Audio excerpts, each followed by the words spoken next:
Isang magandang araw mga kabarangay. Narito tayo sa Knights of Columbus Clubhouse at natuloy nga ang meeting at open forum ng Mabini Schools Incorporated, kung saan ang ating mga shareholders na ating mga ninuno ay binubuksan ang forum na ito kung ano ang plano para saan ang adikain at ang goal ng pagpupulong na ito.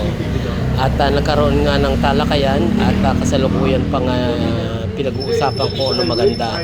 Pero kung ako ang tatanungin bilang isang mamamayan ng Barangay Balele, naniniwala ako na pinagpunyagian ng ating mga ninuno na maipundar itong Mabini Schools Incorporated upang ika nga ay makatulong sa ating mga mamamayan at sa ating mga kabarangay dito sa ating pamayanan dito sa Barangay Balele.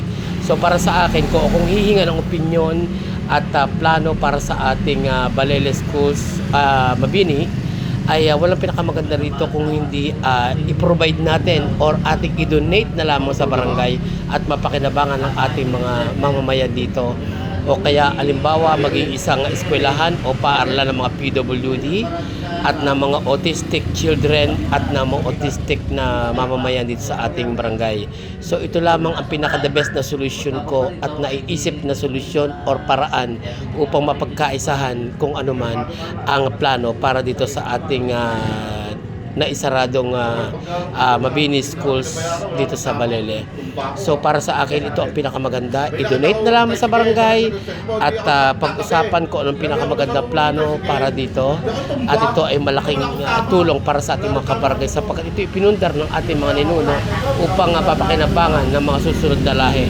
Dahil kung ito ay ibebenta ay wala na tayong makikita na ipinundar ng ating mga ninuno. So ito ay legendary treasure para sa barangay. So walang pinakamaganda kundi i-surrender sa barangay, i-donate at mag-isip ng mga livelihood program kung saan ito ay naaayon upang pakinabangan ng ating mga kabarangay. At yan lamang ang suggestion, and thank you so much for watching mga kabarangay. At ito ay open forum, kaya naman nagbibigay din ako ng suggestion para kung ano ang mas maganda at karapat dapat at higit sa lahat. Thank you so much for watching and see you on my next vlog again. Thank you.